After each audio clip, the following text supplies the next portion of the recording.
نحمده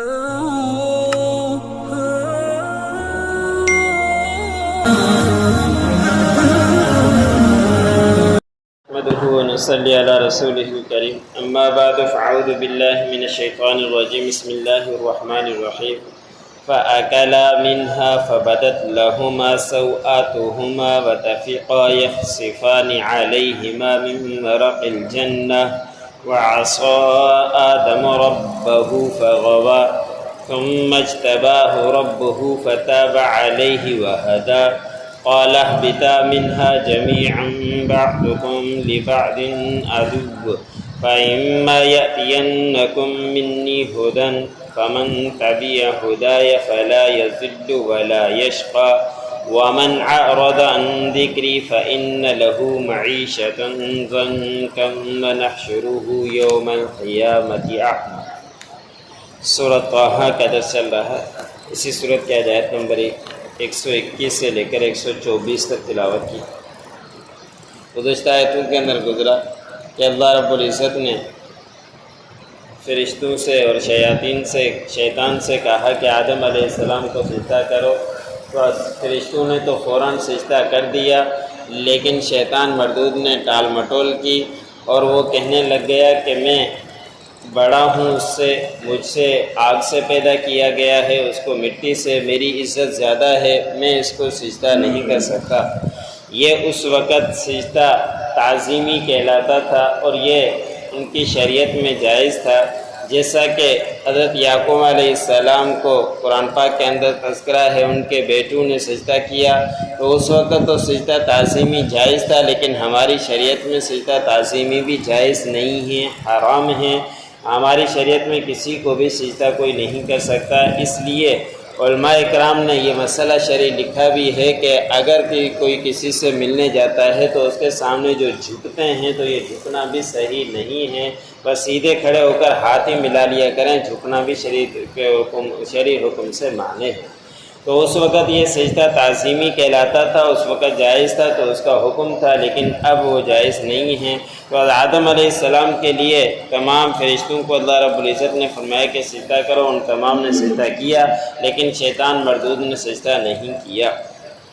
پھر اللہ رب العزت نے فرمایا تھا کہ آپ نے اس درخت سے نہیں کھانا، اگر آپ اسے کھاؤ گے تو پھر تمہیں زمین پہ اترنا پڑے گا اور مشقت والی زندگی میں آ جاؤ گے۔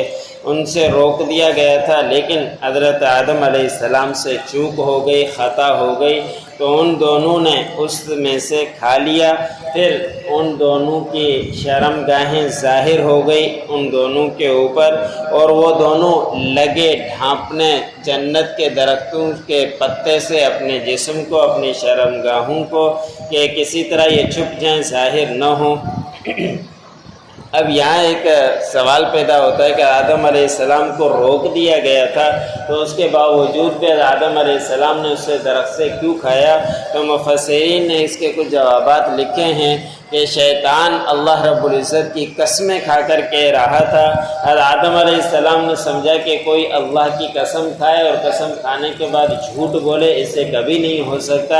اس بنا پر آدم علیہ السلام نے سمجھا کہ یہ قسمیں کھا رہا ہے اور یہ سچا ہو سکتا ہے، اس لیے اس درخت سے کھا لیا۔ اور کچھ مفسرین نے لکھا ہے کہ اللہ رب العزت نے اشارہ کر کے جس درخت سے منع فرمایا تھا اس سے نہیں کھایا، اس سے دوسرے سے کھا لیا تھا۔ آدم علیہ السلام نے سمجھا کہ ہو سکتا ہے اسی درخت کی ممانعت ہو، دوسری کی ممانعت نہ ہو، اس سے حضرت آدم علیہ السلام نے کھایا، لیکن درخت کی نوع ایک ہی تھی، تو اللہ رب العزت نے تمام اس طرح کے درختوں سے منع فرمایا تھا جس کا حضرت آدم علیہ السلام کو اطلاع نہ ہو سکی۔ اور آدم علیہ السلام سے چوک ہو گئی، خطا ہو گئی، تو حضرت آدم علیہ السلام نے اس سے کھا لیا۔ تو پھر اللہ رب العزت نے فرمایا کہ آدم سے غلطی ہوئی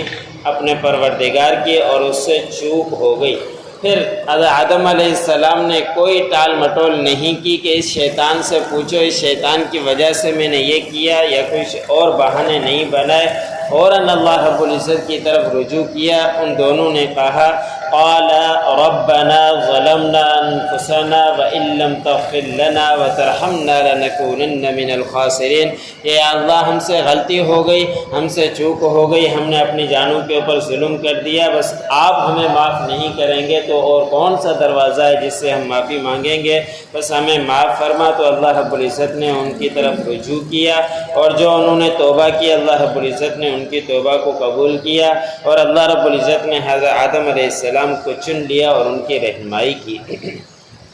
پھر ان دونوں کو اللہ رب العزت نے حکم دیا کہ تم دونوں اتر جاؤ، تمام اکٹھے، یعنی آدم علیہ السلام اور حوا اور دونوں، اور جب تم زمین کے اندر اوپر جاؤ گے تم میں سے بعض کے دشمن ہوں گے، اور یہ دشمنی چلتی رہے گی۔ آدم علیہ السلام کے بچوں کے اندر بھی ہوئی، حابیل اور قابیل کے درمیان شیاطین نے دشمنی ڈال دی، اور دشمنی کی وجہ سے ایک دوسرے کو قتل کے درپے ہوئے، اور ایک بھائی نے دوسرے بھائی کو قتل بھی کر دیا تھا۔ تو اللہ رب العزت نے فرمایا کہ تمہارے دنیا کے اندر جانے کے بعد دشمن رہیں گے بعض کے، تمہیں اس سے احتیاط کرنی ہے، تمہیں اچھے طریقے سے زندگی گزارنی ہے۔ پھر اللہ رب العزت نے فرمایا کہ اگر تمہارے پاس میری طرف سے ہدایت آ جائے، رہنمائی آ جائے، پس جس نے بھی میری رہنمائی کی پیروی کی پھر وہ کبھی نہ گمراہ ہوگا اور نہ ہی مشقت میں پڑے گا۔ اللہ رب العزت نے انبیاء اکرام کو بھیجا، ان کے ذریعے رہنمائی کروائی، ہمیں دین سکھلایا، ہمیں تعلیم دی، اس کی پیروی کرنا ہمارے ذمہ لازم ہے۔ آپ صلی اللہ علیہ وسلم کے بعد کسی نبی نے نہیں آنا، اور یہی پیروی دین کی قرآن پاک کے ذریعے، احادیث کے ذریعے، سنتوں کے ذریعے ہمیں پیروی کرتے رہنا لازم ہے، تاکہ پھر ہم نہ گمراہ ہوں اور نہ ہی مشقت کے اندر پڑیں۔ پھر اللہ رب العزت نے فرمایا کہ جس نے میری نصیحت سے اعراض کیا، ذکری سے مراد مفسرین نے لکھا ہے کہ یہ قرآن پاک ہے، اس لیے کہ اللہ رب العزت نے قرآن پاک کی حفاظت کا ذمہ اپنے ذمے لیتے ہوئے فرمایا انا نحن نزلنا الذکر وانا له لحافظون، کہ بے شک ہم نے ہی اس ذکر کو یعنی قرآن پاک کو اتارا ہے، ہم ہی اس کے محافظ ہیں۔ اسی ذکر سے مراد قرآن پاک ہے۔ تو اللہ رب العزت نے فرمایا کہ جس نے میرے قرآن پاک سے اعراض کیا بس اس کے لیے زندگی کو تنگ کر دیا جائے گا، اور وہ خوشحال بظاہر ہوتے ہوئے بھی اندر سے تنگ ہوگا۔ غریب یہ سمجھتا ہے کہ مالدار بڑا خوش ہے، لیکن مالدار غریب سے بھی زیادہ پریشان ہوتا ہے۔ وہ اپنے مال کو بڑھانے کے چکر میں ہوتا ہے کہ کس طرح میرا مال اور بڑھ جائے، اور پھر مال کے گھٹنے کا بھی خوف ہوتا ہے کہ مال کسی طرح گھٹ نہ جائے، اپنی زندگی کا بھی خوف ہوتا ہے، اور اپنے جان کی حفاظت کے لیے معلوم نہیں کہ کتنے نگران مقرر کرنے پڑتے ہیں۔ تو مالدار بھی پریشانی رہا کرتے ہیں کہ مالدار کی زندگی سکون نہیں ہوتا، سکون ہے تو اللہ رب العزت کی یاد میں ہے، اللہ رب العزت کے ذکر یعنی قرآن پاک میں ہے۔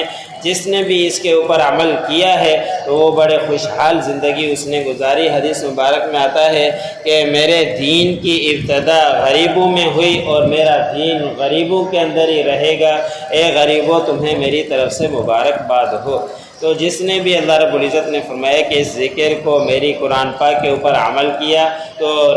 اس کے اعراض کیا اس سے تو اس کی زندگی کو تنگ کر دیا جائے گا، اور جس نے اس کے اوپر عمل کیا وہ زندگی بڑے خوشحال گزارے گا۔ پھر اللہ نے فرمایا کہ ہم ان کو اٹھائیں گے قیامت کے دن، اور پھر یہ قیامت کے دن جو زندگی سے قرآن پاک سے جس نے اعراض کیا وہ اندھے اٹھائے جائیں گے۔